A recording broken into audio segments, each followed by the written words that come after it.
마켓 인터뷰 시간입니다. 네, 이 시간에는 뉴스토마토 보도국 김혜실 기자와 함께하도록 하겠습니다. 안녕하세요. 네, 안녕하세요. 네.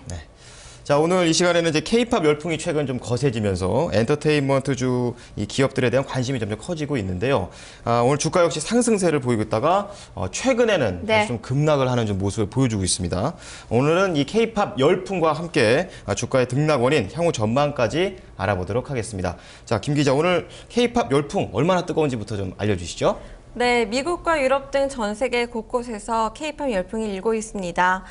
지난해 6월 SM 엔터테인먼트 소속 가수들이 파리 공연을 시작으로 아이돌 그룹을 위주로 한 K-팝 열풍이 전 세계 곳곳으로 퍼져나가기 시작했습니다. 이후 1년 만에 싸이 열풍까지 불면서 힘을 보태고 있습니다. 네, 유럽과 미국뿐만이 아니라 남미 쪽에서도 K-팝 열풍이 크게 열고 있다고요? 네, 남미에서도 K-팝 열풍이 이어지고 있습니다. 얼마 전 브라질 상파울루에서는 K-팝 플래시몹 행사가 처음으로 열리기도 했습니다. K-팝 팬 300여 명이 참여해 거리에서 우리 가요에 맞춰서 춤을 췄고요. 행인들도 흥미롭게 지켜봤습니다. 미국식 팝문화에 실증난 청소년들이 아시아, 그중에서도 특히 한국의 대중가요에 새로운 흥미를 느끼면서 K-팝에 대한 관심이 빠르게 확산되고 있는 겁니다. 네, 아무래도 K-팝 열풍의 시작은 지난해 유럽에서부터 시작이 됐는데 지금 유럽은 어떻습니까? 네, 유럽에서 지난해부터 불기 시작한 K-팝 열풍이 일시적인 것 아니냐라는 의구심도 들었었는데요. 처음에는 K-팝을 통해서 단순히 음악과 스타에 대한 관심이었지만 이제는 한국 문화와 한국어에 대한 관심으로까지 확대됐습니다. 네, 관심이 커지고 있다는 측면 알겠습니다. 근데 어느 정도인지 딱 실감이 나진 않습니다. 네. 수치로 딱 말해줄 수 있으실까요? 네, 직접적인 수치는 아니지만 관심은 가져볼 만한 수치는 있습니다. 지난해 구글에서 K-팝 검색 횟수는 지난 2004년보다 무려 10배 가까이 증가한 것으로 나타났습니다. 같은 기간 일본의 J-팝 검색 횟수가 3분의 1가량 격감한 것과는 비교됩니다. 검색 횟수가 2004년보다 10배나 증가를 했네요. 네. 그러면은 이렇게 증가한 만큼 경제적인 효과도 클 것 같은데요. 네, 가요 이전 드라마부터 시작된 한류 열풍으로 차츰 문화 콘텐츠 관련 수출액이 증가하기 시작했는데요. 문화체육관광부와 한국콘텐츠진흥원 통계에 따르면 문화 콘텐츠 수출액은 지난 2006년 13억 7,300만 달러, 그리고 2009년 26억 4천만 달러로 2배 가까이 증가했고요. 2010년 32억 달러로 급상승했습니다. 이어 지난해 K-팝 열풍에 힘입어 43억 7,200만 달러를 달성했습니다. 특히 이중 음악 부문은 2009년 3,100만 달러에서 2010년 8,300만 달러, 그리고 지난해에는 1억 8,400만 달러로 연평균 125%가량 늘어났습니다. 네, 올해 수치는 아직까지는 나오진 않았지만 올해 수치에 대한 기대감이 더욱더 커지고 있습니다. 싸이 열풍이 K-팝 열풍을 대변했다고 그렇죠. 해도 과언이 아닌데요. 네네. 전 세계적으로 말춤 열풍이 불었습니다. 이 유튜브가 조회수가 역대 최대치를 기록했다고 하죠. 그렇습니다. 네, 싸이가 유튜브 사상 최대 조회수를 기록하면서 세계 정상 자리에 올랐다고 해도 과언이 아닙니다. 지난주였죠. 지난 24일 싸이의 강남스타일 뮤직비디오는 8억 건이 넘는 조회수를 기록하면서 기존 팝스타 저스틴 비버를 제쳤습니다. 싸이는 지난 7월 15일 뮤직비디오를 공개한 후 133일 만에 유튜브 역대 가장 많이 본 동영상 차트 1위에 올랐습니다. 이 밖에도 강남스타일 뮤직비디오는 전 세계 그리고 전체 기간 중 가장 좋아하는 동영상 차트 1위, 그리고 최다 즐겨찾기 동영상 차트 1위를 기록하기도 했습니다. 수많은 해외 언론에서 앞다퉈 소개했고요. 수만여 관중과 그리고 길거리 시민들이 한 곳에서 모여서 싸이의 말춤을 따라하는 일들이 세계 곳곳에서 이어졌습니다. 대단합니다. 이 K-팝 열풍하고 싸이의 열풍 정말 대단한데, 자, 이런 점 때문에 엔터테인먼트 기업들에 대한 관심도 좀 커졌었죠.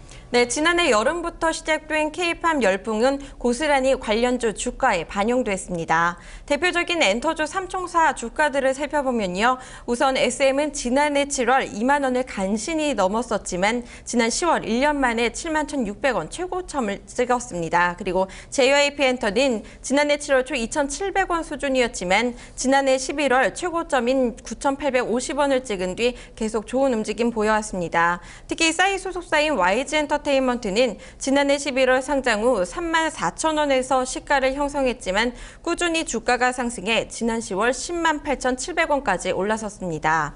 현대증권 진홍국연구원님께서는 주식시장에서 실제 K-팝 열풍이 주가에 반영됐다고 보시는지 의견 한번 들어보겠습니다.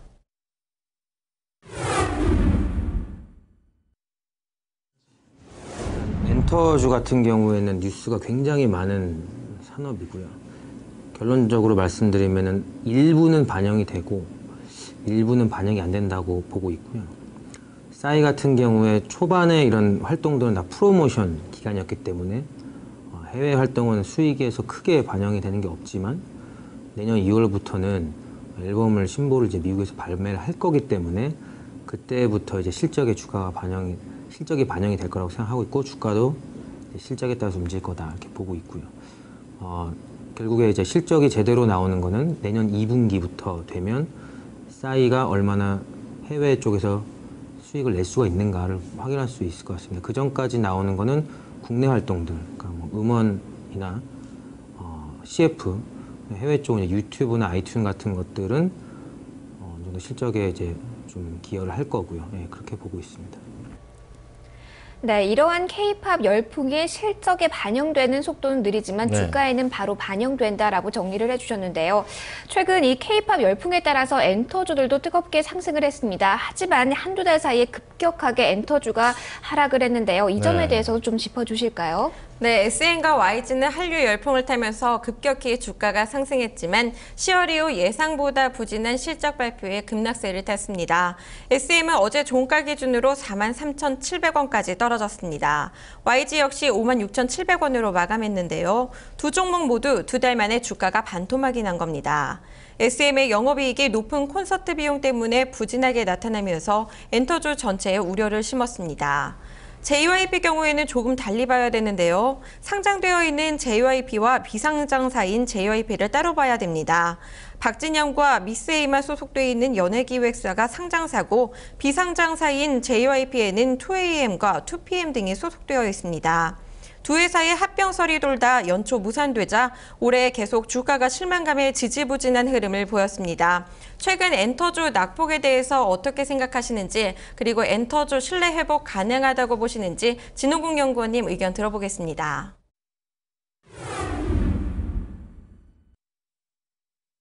SM이나 YG 같은 엔터주들이 최근에 주가가 좀 낙폭을 크게 보인 이유는 결국에 3분기 실적이 SM 같은 경우에 별로 잘 좋게 나왔지 않기 때문이고요. YG도 그에 따라서 동반 하락하는 그런 모습을 보여왔습니다. 그 이유는 결국에는 이제 실적이 저희 애널리스트들의 예상치를 대폭 하회하는 비용을 발생함으로써 영업이익이 많이 좀 컨센서스의 반 정도밖에 안 나왔고요. 그렇기 때문에 그 전까지 사실 엔터테인먼트 주에 대해서 전방의 성장성을 인정을 하지만 결국에 내부의 이런 비용에 대한 통제 같은 것들이 불투명하기 때문에 전반적으로 좀 약간 신뢰는 좀 다른 산업보다는 떨어지는 상황이었습니다. 그런 상황에서 이런 일이 발생을 하다 보니까 이제 실적이 3분기에 나쁘지 않았던 YG 엔터테인먼트도 같이 동반 하락하는 모습을 보였고요.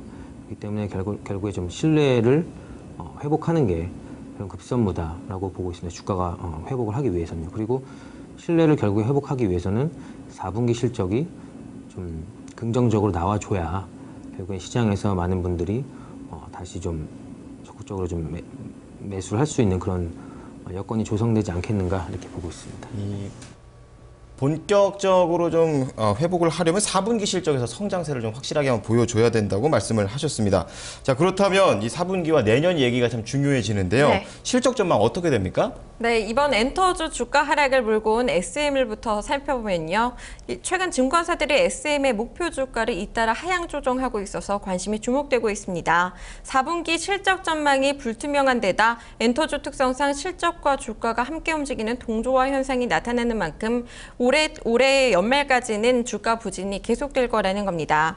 반면 YG 엔터테인먼트는 긍정적인 평가가 잇따릅니다. 영업이익률과 자기자본이익률이 30%에 육박하고 분기 영업이익이 100억 원을 넘을 것으로 전망되기 때문입니다. 특히 최근 SM의 실적 부진 영향 탓에 주가가 많이 빠진 점을 감안하면 상승 가능성이 크다는 겁니다. 또 YG 엔터테인먼트의 위험 요인이었던 매출 치중 문제가 최근 싸이와 에픽하이 그리고 EI 등으로 다변화돼 긍정적입니다.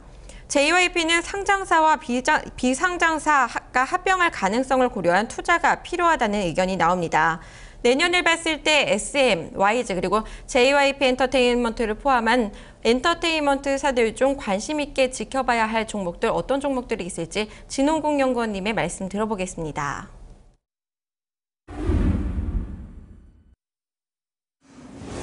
자, 결국에 음원 프로바이더들과 이제 디스트리뷰터들 중에 어떤 쪽이 이제 내년에 성장성이 좋겠느냐라고 봤을 때 제 개인적인 사견으로는 음원 프로바이더들이 성장성이 더 높을 거다. 그 이유는 결국에는 수출을 하기 때문이라고 보고 있고요. SM이나 YG 같은 회사들은 결국에 음원을 수출을 하고 있기 때문에 국내 시장은 포화되어 있다라고 보고 있습니다. 그렇기 때문에 수출하는 SM이나 YG 쪽이 당연히 성장성이 높을 거고, 결국에 이제 미디어 업체 같은 것들은 내년에 음원 종량제가 도입이 되면서 음원의 판가가 올라갈 수 있습니다. 그렇기 때문에 수혜를 볼 수 있겠지만, 그에 반해서 다운로드 수, 그러니까 결국엔 물량, 수량이 좀 하락할 수 있지 않겠냐, 그런 우려도 있기 때문에 그건 좀 내년 좀 지켜봐야 되지 않겠느냐. 그 전까지는 아무래도 좀 해외에서 여전히 좀 성장성이 높은 이런 음원 프로바이더 업체들의 성장성이 더 높지 않겠느냐, 이렇게 보고 있습니다. 네, 해외 성장 모멘텀을 가지고 있는 기업들을 주목하셨는데요. SM 그리고 YG 엔터테인먼트를 탑픽으로 뽑아주셨습니다. 네. 그럼 이 종목들에 대해서 구체적인 전략을 좀 살펴보도록 할까요? 네, 엔터주는 그동안 특성상 변동성이 심하고 뉴스에 민감하게 반응해왔습니다. 따라서 더 신중하게 판단하고 투자 전략 잡으셔야 할 텐데요. 문제는 이미 많이 상승했고 거품이 빠졌느냐, 아니면 현재 많이 떨어졌기 때문에 저가 매수의 기회를 봐야 하느냐입니다. 그렇다면 투자 전략 어떻게 가져가야 할지 현대증권 진홍국 연구원님의 의견 들어보시겠습니다.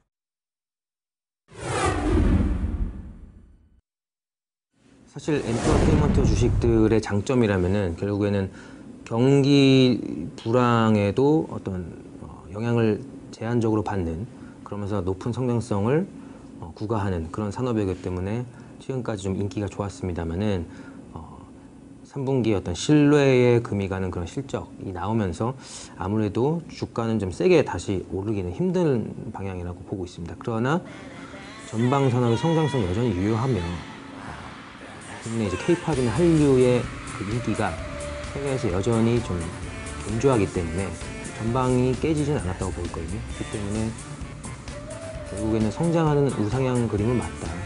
다만 이제 신뢰, 그러니까 투자 심리, 센티멘트의 확보가 회복이 이제 필요한 상황이고요. 그렇기 위해서는 4분기 실적이 좀 긍정적으로 나와야 될 거고요. 이제 YG나 SM 같은 경우는 4분기 실적은 3분기보다 좋을 걸로 보고 있기 때문에 많은 분들이 4분기 실적을 기대하실 것 같습니다. 그래서 엔터테인먼트의 주에 대해서는 결국 투자 전략을 예전에는 뉴스 플로우에 따라서 좀 단기적으로 급등하고 급락하는 경우가 많았는데 이제는 좀 중장기적인 안목으로 좀 접근하시기를 권고를 드리고 있습니다.